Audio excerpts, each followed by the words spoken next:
Hello नमस्कार दोस्तों, एक बार फिर से आपका बहुत बहुत स्वागत है हमारे यूट्यूब चैनल आरंभ एजुकेशन पर। और मैं हूं मनीष सरवैया।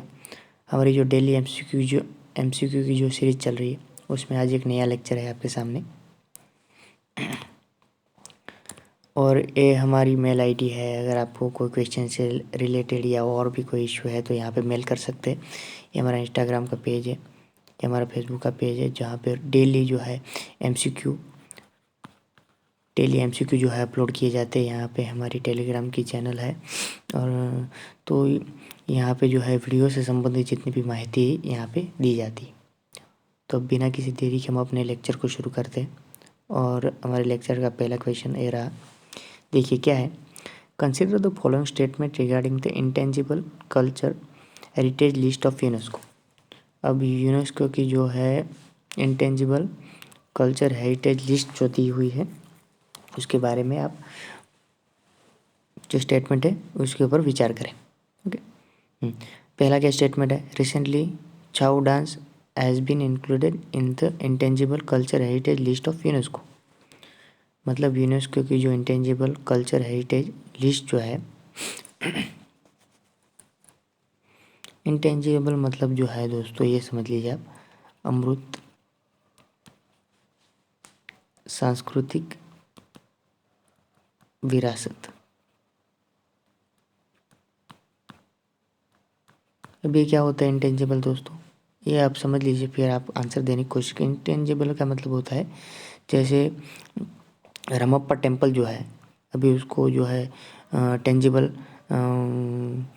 लिस्ट में रखा गया। मतलब जो कोई चीज़ जो है, जिसको जो वस्तु है, तो ये डांस कोई वस्तु नहीं है दोस्तों। देखिए ओके, जैसे इंटेंजिबल में योगा भी है, तो योगा कोई वस्तु नहीं है दोस्तों। जैसे टेम्पल है जिसको छुआ जा सकता है, तो ऐसे योगा को छुआ नहीं जा सकता दोस्तों। तो वैसे इंटेंजिबल और टेंजिबल जो है तय होता है। ओके। अब देखिए आप, इसमें जो है इसका क्या, यहाँ पे पहला स्टेटमेंट कह रहा है कि जो लिस्ट है यूनेस्को की इंटेंजिबल कल्चर हेरिटेज लिस्ट जो है उसमें छाऊ डांस को जो है ये अभी रिसेंटली इसमें ऐड किया गया, इंक्लूड किया गया। ओके। दूसरा स्टेटमेंट क्या है। In all so far 18 intangible culture heritage element of the country have been inscribed in the list of UNESCO. अभी तक जो है कुल मिलाकर अभी तक 18 जो है इंटेंजिबल कल्चर हेरिटेज जो है एलिमेंट को ये यूनेस्को की इस लिस्ट में ऐड किया गया है। ओके। अब देखिए इसमें कौन सा सही है, पॉज करके एक बार इसको अटेम्प्ट करने की कोशिश ज़रूर करें दोस्तों। तो one only, two only, both one and two, neither one not two. देखिए इसमें क्या है, इसमें जो आंसर हमारा बनता है दोस्तों वो है डी, क्योंकि इसमें से कोई भी सही नहीं है। क्यों सही नहीं है, क्योंकि जो अभी जो हाल में जिसको ऐड किया गया है इस लिस्ट के अंदर, इंटेंजिबल अमूर्त सांस्कृतिक विरासत जो है यूनेस्को का लिस्ट, उसमें जो है वो दुर्गा पूजा जो है जो बंगाल में होती है दोस्तों, उसको इस लिस्ट में ऐड किया गया है अभी। ओके। तो छाऊ डांस उसमें नहीं है। छाऊ डांस को जो है वो 2020 में इस लिस्ट में ऐड किया गया था, और एक दुर्गा पूजा जो है 2021 के लिए। ओके। अब देखिए दूसरा क्यों गलत है, ये भी आप देख लीजिए। दूसरा गलत इस वजह से है दोस्तों कि अभी तक 18 मतलब 18 नहीं है, अभी तक जो है 14 ये जो है एलिमेंट भारत की जो है वो उसको ऐड किया गया है इस यूनेस्को की इस लिस्ट के अंदर। ओके। तो दूसरा इस वजह से गलत हो जाता है। अब देखिए दोस्तों, दुर्गा पूजा के बारे में आपको बताओ तो दुर्गा पूजा है जो है 10 दिन तक चलती है। ओके। अब यहाँ पे इसके बारे में भी जान लीजिए दोस्तों। ये जो है ये यूनेस्को का जो इंटेंजिबल कल्चर हेरिटेज ये जो है ये कैसे तय होता है, तो ये 2003 का जो कन्वेंशन हुआ था दोस्तों। ओके। तो इसके हिसाब से हर साल उसकी एक कमेटी बिठाई जाती है, और जो किसके ऊपर चर्चा करती है, इवैल्यूएशन करती है, मूल्यांकन करती है कि जो स्टेट के द्वारा, इसके जो स्टेट मेंबर है उसके द्वारा जो लिस्ट भेजी जाती है उसके ऊपर चर्चा करती है, और एक जो है नाम जो है इस लिस्ट में इसको ऐड किया जाता है उसके बाद। ओके।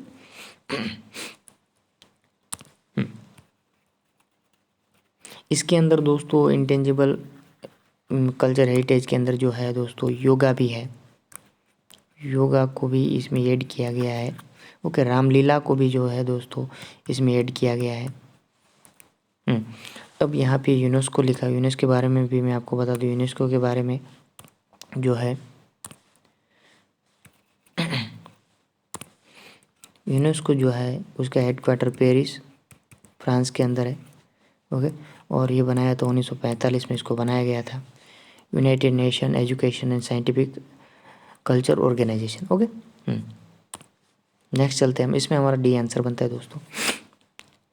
टोटल जो है कितनी है, 14 है अब तक। ओके, नेक्स्ट चलते हैं। देखिए, in which year was the National Water Development Agency establish, मतलब NWDA जो है नेशनल वाटर डेवलपमेंट एजेंसी को कब इसको स्थापित किया गया था? 1972 में, 1982 में, 1986 में, 1975 में, कब इसको बनाया गया था? इसको जो बनाया गया था दोस्तों 1982 में इसको बनाया गया था। अब ये क्यों अभी चर्चा में? ये चर्चा में होने की वजह क्या है? ये चर्चा में होने की वजह दोस्तों जो है वो है national interlinking of river authority. ये जो है इस वजह से चर्चा में, और ये जो है नई अथॉरिटी, वो ये जो पुरानी अथॉरिटी है नेशनल वाटर डेवलपमेंट एजेंसी जो है उसको रिप्लेस करेगी। ओके, अब ये जो है ये क्या, ये किस लिए इसको लाया गया? ये जो है दोस्तों जो रिवर इंटरलिंकिंग का जो कार्यक्रम चल रहा है, एक योजना चल रही है, रिवर को इंटरलिंक किया जाए, जैसे कैन बेतवा रिवर को जो है इंटरलिंक किया जाएगा। तो ऐसा क्यों कर रहे हैं? क्योंकि जो दोस्तों साउथ की जो रिवर है वो 12 महीने बहने वाली रिवर नहीं है। ओके, वेस्ट और नॉर्थ की जो रिवर है वो 12 महीने बहती है। ओके, तो उस वजह से जो जहाँ पे पानी की कमी है उसको इंटरलिंक करके साउथ से नॉर्थ और नॉर्थ ऐसे जो है जहाँ पे सरप्लस है और जहाँ पे डेफिशिएंट है तो उसको एक लिंक, उसके बीच में एक लिंक बनाने का जो है योजना है, और उसके लिए उसका पूरा संचालन जो है वो नेशनल इंटरलिंकिंग रिवर अथॉरिटी के द्वारा इसका पूरा संचालन किया जाएगा। इसका फाइनेंस भी इसके द्वारा देखा जाएगा। इस योजना को लागू करने का जो एग्जीक्यूट करने का प्लान भी इसके पास रहेगा, national interlinking river authority. Okay, तो इसको ये रिप्लेस करेगा दोस्तों, इस वजह से ये न्यूज़ में है। अब ये इसके पास फंड रेज करने का भी उसके पास राइट है कि फंड भी इकट्ठा कर सकते। फिर इसके पास दोस्तों जो है वो कंसर्न स्टेट जहाँ पे ये रिवर जो कनेक्ट कर रही है, और फिर जो बॉर्डर कंट्री पे जो है उसके साथ जो है कोऑर्डिनेशन करने का भी इसके पास राइट है। ओके, अब दोस्तों ये जो है ये काम करती है मिनिस्ट्री ऑफ जल शक्ति के अंदर, मिनिस्ट्री ऑफ जल शक्ति। ओके, और कौन है मिनिस्टर? गजेंद्र सिंह शेखावत, गजेंद्र सिंह शेखावत। ओके, तो इसमें हमारा ये आंसर बनता है। नेक्स्ट चलते हैं दोस्तों, 1982 हमारा आंसर है, इसमें सही है। ये देखिए, when was the Gandhi Irwin pact sign? Gandhi Irwin pact कब साइन किया गया था? तो इसमें हमें ऑप्शन दिया हुआ है 4 मार्च 1931, 5 मार्च 1931, 6 मार्च 1931, 7 मार्च 1931। अब देखिए दोस्तों, इसमें जो है आंसर हमारा बनता है वो है 5 मार्च 1931। ओके, अब इसके पीछे का जो है बैकग्राउंड बनता है वो थोड़ा दिमाग में रख लीजिए। तो क्या है कि ये जो है एक कई बार एग्ज़ाम में आता है गांधी इरविन पैक्ट के बारे में, तो दिमाग में से निकलेगा नहीं। अब देखिए मैं बताता हूँ उसका पूरा बैकग्राउंड क्या है इसके पीछे। इसका जो बैकग्राउंड है वो सिविल डिसोबीडियंस मूवमेंट से शुरू होता है दोस्तों। ओके, अब सिविल डिसोबीडियंस मूवमेंट कब शुरू की गई थी? सिविल डिसोबीडियंस मूवमेंट जो है वो शुरू की गई थी ये उससे पहले भी, उस सिविल डिसोबीडियंस मूवमेंट शुरू की गई है उससे भी पहले। सिविल डिसोबीडियंस मूवमेंट का जो बैकग्राउंड है वो आपको पता होना चाहिए, वो क्या है? तो उसका बैकग्राउंड ये है दोस्तों कि जो है 31 अक्टूबर 1929 को क्या हुआ कि इरविन जो है उसने अनाउंसमेंट किया, एक क्या किया कि डोमिनियन स्टेट से संबंधित जो आपकी डिमांड है उसको चर्चा करने के लिए और एक नया संविधान के लिए जो डिमांड है उसको चर्चा करने के लिए राउंड टेबल कॉन्फ्रेंस जो है, राउंड टेबल कॉन्फ्रेंस गोलमेज सम्मेलन का आयोजन किया जाएगा। ओके, ये अनाउंस किया गया। मैं दोस्तों जो है सिविल डिसोबीडियंस मूवमेंट का बैकग्राउंड बता रहा हूँ, और सिविल डिसोबीडियंस मूवमेंट का बैकग्राउंड पता चलेगा तो जो है क्वेश्चन है वो आपको पूरा क्लियर हो जाएगा। ओके, तो राउंड टेबल कॉन्फ्रेंस जो है बुलाई जाएगी, ऐसा लॉर्ड इरविन ने जो अनाउंसमेंट किया। कब किया? 31 अक्टूबर 1929 को किया। ओके, अब उसके रिस्पॉन्स में क्या हुआ कि जो है इस पे भारत के बारे में चर्चा होने वाली थी, तो भारत के जो कद्दावर नेता थे वो दिल्ली में इकट्ठा हुए और उसने कहा कि हम जो मुद्दे देंगे उसके ऊपर ही चर्चा होनी चाहिए क्योंकि हमारे देश के ऊपर बात है। तो 2 नवंबर 1929 को जो है दोस्तों यहाँ पे एक दिल्ली डिक्लेरेशन हुआ और एक मैनिफेस्टो लॉर्ड इरविन को भेजा गया। और लॉर्ड इरविन ने क्या किया फिर? लॉर्ड इरविन ने जो है दोस्तों 23 दिसंबर इस 1929 को इसका जवाब दिया और एक भी डिमांड मानने से मना कर दिया। ओके, फिर जो है दिसंबर में क्या होता है? दिसंबर में कांग्रेस का सेशन होता है। तो अब की बार कब हुआ, कहाँ हुआ? लाहौर में हुआ। ओके, रावी नदी के तट पर लाहौर में हुआ। तो फिर यहाँ पे जवाहरलाल नेहरू जी प्रेसिडेंट थे। जवाहरलाल नेहरू जो प्रेसिडेंट थे तो उसने जो है यहाँ पे उसकी ये जो यहाँ पे लॉर्ड इरविन ने जो है यहाँ पे रिएक्शन किया कि मना कर दिया डिमांड मानने से। किसने? इरविन ने। तो यहाँ पे क्रिया हुई, तो यहाँ पे प्रतिक्रिया होना स्वाभाविक है। तो जो है यहाँ पे क्या हुआ, ये लाहौर के सेशन में, तो लाहौर के सेशन में राउंड टेबल जो कॉन्फ्रेंस है उसको बाइकआउट कर दिया गया। ओके, फिर उसके बाद राउंड टेबल कॉन्फ्रेंस बाइकआउट कर दिया गया। फिर गांधी जी जो है उसकी एक थोड़ा लंबा उसमें है लेकिन मैं थोड़ा आपको ब्रीफ में बता देता हूँ। गांधी जी ने क्या किया कि फिर एक अपना जो है उसका न्यूज़पेपर था गांधी जी का, यंग इंडिया, उसके अंदर उसने एक लेटर उसने आर्टिकल लिखा और 31 जनवरी 1930 का टाइम दिया कि आप जो है 11 सूत्रीय मांगे, जो उसने 11 मांगे रखी तो उसके ऊपर विचार करें। तो फिर जो है इसके ऊपर दोस्तों मैं इसको मिटा देता हूँ। फिर इसके ऊपर कोई जवाब नहीं आने के बाद क्या हुआ कि जो है वो फरवरी के अंदर जो साबरमती अहमदाबाद के अंदर एक मीटिंग हुई किसकी? कांग्रेस वर्किंग कमेटी की। और उसने जो है गांधी जी को कहा कि अब आप जैसा चाहे वैसा सिविल डिसोबीडियंस मूवमेंट को जब चाहे तब इसको लॉन्च कर सकते हैं। तो फिर गांधी जी ने क्या किया, एक फरवरी में मिले दोस्तों, तो गांधी जी ने एक और मौका दिया 2 मार्च को फिर एक लेटर लिखा अंग्रेज़ों को। कब? 1930 में, कि आप जो है अगर आप 11 सूत्र मांगे जो है मेरी है उसके ऊपर विचार करें तो मैं आंदोलन शुरू नहीं करता हूँ। लेकिन उसके फिर कोई पॉजिटिव रिस्पांस नहीं आया। तो 12 मार्च 1930 को गांधी जी ने जो है सिविल डिसोबीडियंस मूवमेंट शुरू कर दी। ओके, और वो कब तक चली? वो चली दोस्तों 6 अप्रैल 1930 तक चली। अब इसके बारे में भी जान लीजिए आप, जिसको डांडी मार्च के नाम से जाना जाता है। ओके, ये भी एक क्वेश्चन के पीछे पूरा बैकग्राउंड बनाना पड़ता है दोस्तों, तब वो दिमाग में रहता है। तो 12 जो डांडी मार्च जिसको कहा जाता है वो कब शुरू हुई? वो शुरू हुई दोस्तों 12 मार्च 1930 को ये शुरू हुई। कब ख़त्म हुई?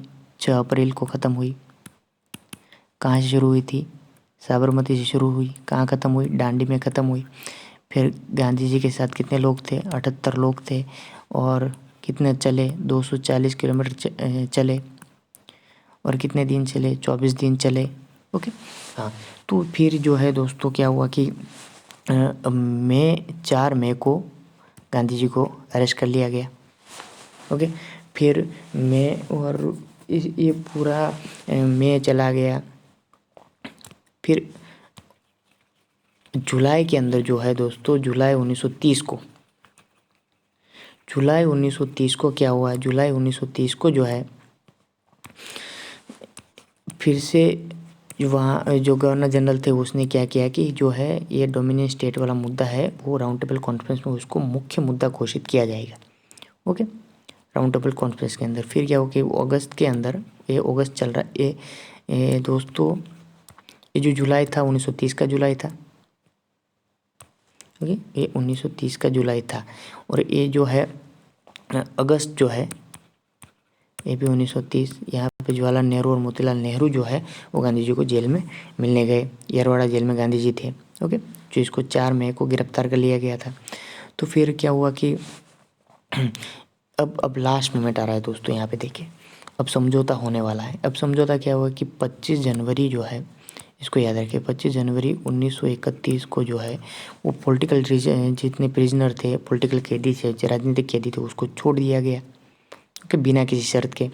और फिर अब आया आपका जवाब दोस्तों, जो है 19 फरवरी से 1931 से लेकर 5 मार्च 1931 तक ये जो है गांधी और इरविन के बीच में, गांधी जी और इरविन के बीच में ये बात चली और एक समझौता बना। और उसके तहत जो है 5 मार्च को जो है दोस्तों ये लॉर्ड इरविन और गांधी जी का समझौता हुआ। ये इसके उसके पीछे का बैकग्राउंड है। उसमें भी कई सारी चर्चाएं हुई कि जो है साल्ट का कानून जो है, कानून बनाने साल्ट के ऊपर करे वो हटा दिया जाए। फिर जो है एक पूरा संविधान बनाने की बात की जाए। ऐसी कई सारी डिमांड जो है उसमें मानी गई थी। ओके, लेकिन 2 डिमांड उसमें से एक जो है दोस्तों रिजेक्ट कर ली गई। वो भी आप एक बार ध्यान में रखिए कौन सी थी। वो भगत सिंह को फांसी नहीं देना और पुलिस ने जो ज्यादतियाँ की थी उसके ऊपर इंक्वायरी करना, ये 2 मानते नहीं मानेगी लॉर्ड इरविन की तरह। ओके, हाँ, तो इसमें दोस्तों है जो है 5 मार्च इसमें 1931 हमारा सही जवाब है। नेक्स्ट चलते हैं अब देखिए दोस्तों, नेक्स्ट हमारा क्या क्वेश्चन है। Consider the following statement. The style of architecture during the rule of Slave Dynasty came to be known as a Mamluk style. मतलब जो है आर्किटेक्चर के जो है उसका जो स्टाइल है, जब गुलाम वंश था तो उसको किस नाम से जाना गया? मामलुक डायनेस्टी, मामलुक स्टाइल्स के नाम से जाना गया। ओके, ये पहला स्टेटमेंट कह रहा है। दूसरा क्या स्टेटमेंट कह रहा है? The style of architecture during the rule of Khilji.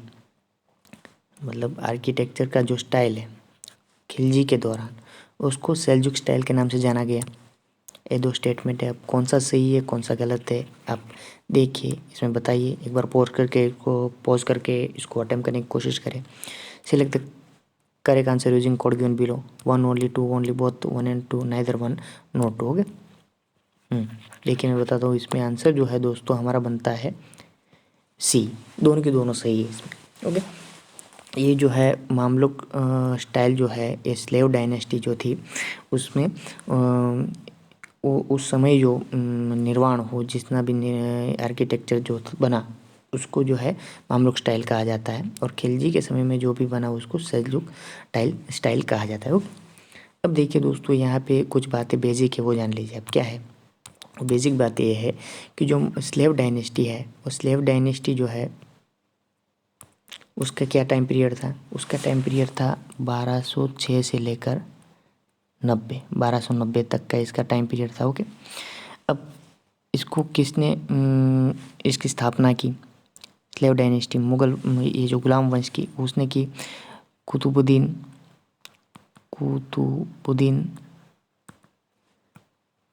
Aibak ने इसकी स्थापना की। अब कुतुबुद्दीन ऐबक कौन था? कुतुबुद्दीन ऐबक जो है मोहम्मद घोरी था, उसका गुलाम था। मोहम्मद घोरी कौन था? मोहम्मद घोरी जो है वो अफ़गानिस्तान जो है, अफ़गानिस्तान का जो घोर वहाँ पे रह रहे थे उसका रूरल था।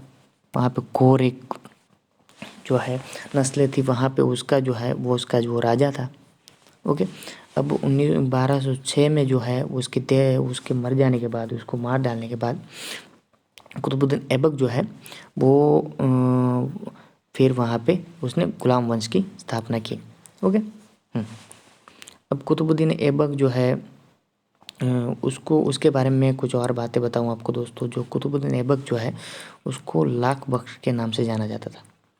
मतलब लाख को देना, लाख जो देता था, लाख देता था। ओके, और कुतुबुद्दीन ऐबक के बारे में एक जो कुतुबुद्दीन ऐबक जो है वो टर्क था, टर्की से आया हुआ था। ओके, और उसको बहुत छोटी उम्र में इसको मोहम्मद घोरी को बेच दिया गया था। ओके। अब देखिए कुतुबुद्दीन ऐबक के बारे में एक और बात है कि उसने जो है वो कुतुब मीनार जो है उसका ग्राउंड पहला फ्लोर जो है उसने बनाया था। ओके। लेकिन उसके बाद के जो ऊपर 3 जो फ्लोर है वो किसने बनाए किताब कुतुब मीनार के? वो बनाया दोस्तों इल्तुतमिश ने बनाए। इल्तुतमिश ने इसके 2 फ्लोर बनाए, 3 फ्लोर ऊपर के बनाए कुतुब मीनार के। ओके। फिर उसके ऊपर जो एक लास्ट जो 5वां जो फ्लोर बनाया वो किसने बनाया? वो फिरोज शाह तुगलक ने इसको बनाया। ओके। अब देखिए दोस्तों और एक बात जान लीजिए, ये जो कुतुबुद्दीन ऐबक है उसने जो है क़वात अल इस्लाम जो है क़वात उल इस्लाम जो है ये बनाई, मॉस्क मस्जिद बनाई दिल्ली के अंदर। वो पहली भारत की पहली जो है इस्लामिक एक आर्किटेक्चर था। ओके।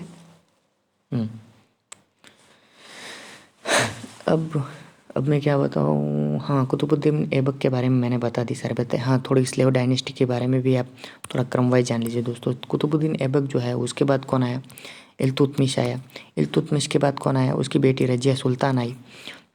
रज़िया सुल्तान के बाद कौन आया? रज़िया सुल्तान के बाद नसरुद्दीन आया। नसरुद्दीन कौन था? नसरुद्दीन जो है वो बलबन का जो है दामाद था। तो नसरुद्दीन को फिर शासन कराया और पर्दे के पीछे कौन शासन कर रहा था? बलबन कर रहा था। तो इसके बाद जो है ये जो है नसरुद्दीन के बाद 1266 के बाद कौन आया? 1990 तक ये बलबन आया। और बलबन नहीं, 1990 तक नहीं था, उसके बाद भी जो एक था कैकाबाद जो आया। ओके। तो ये है पूरा कुतुबुद्दीन ऐबक के बाद इल्तुतमिश, उसके बाद रज़िया सुल्तान, उसके बाद नसरुद्दीन, उसके बाद बलबन, उसके बाद कैकाबाद। और कैकाबाद को किसने हराया?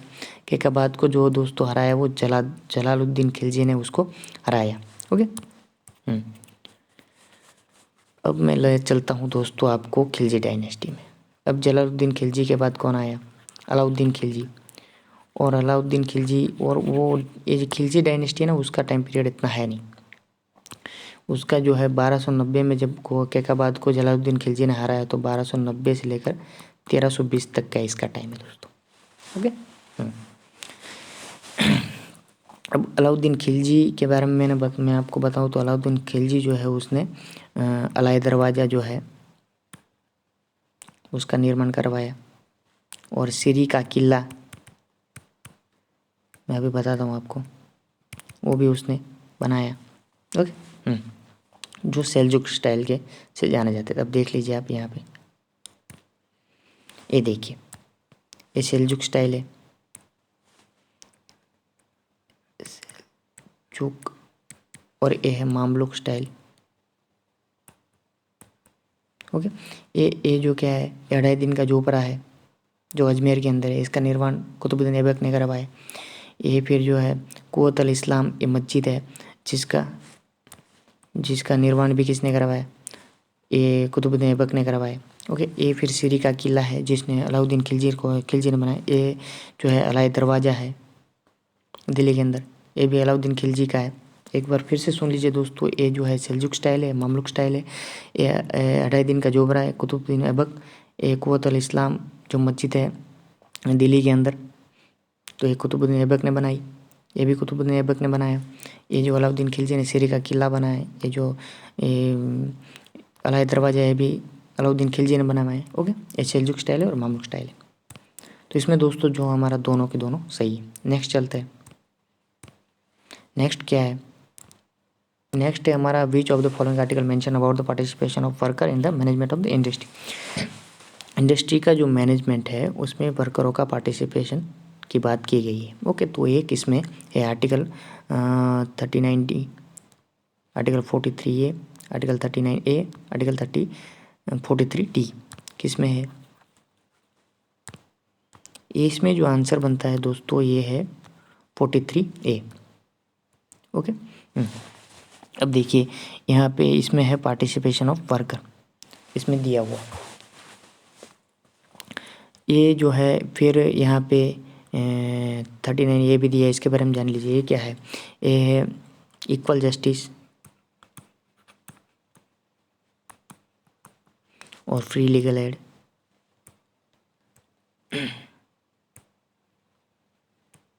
इसके बारे में बात करता है।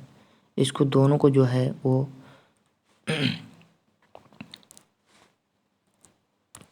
42nd जो अमेंडमेंट किया गया था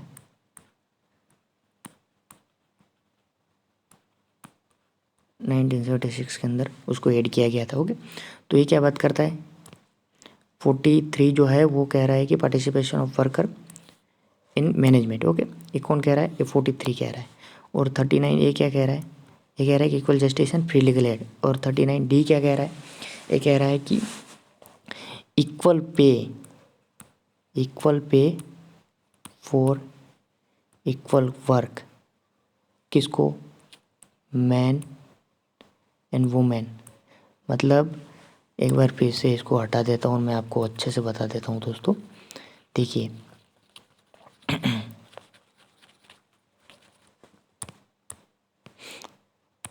ये जो है 39 ए है वो वर्कर का पार्टिसिपेशन के बारे में बात करते हैं। 39 ए जो है वो क्या कह रहा है, वो कह रहा है equal justice and free legal aid. Okay, 39 D कह रहा है, क्या कह रहा है, equal pay for equal work. मतलब किसके लिए, पुरुष हो, मैन और वुमेन के लिए जो एक ही काम कर रहे हैं तो उसके लिए दोनों को एक ही तरह का पैसा मिलना चाहिए। पहले क्या होता दोस्तों कि जो पुरुषों को जो है काम करते थे उसको उतना पैसा मिलता था, वो सेम काम महिलाएं करती लेकिन उसको इतना पैसा नहीं दिया जाता था। ओके, तो इसमें आंसर बनता है हमारा बी। और ये सारे क्या है, DPSP ओके है। ओके,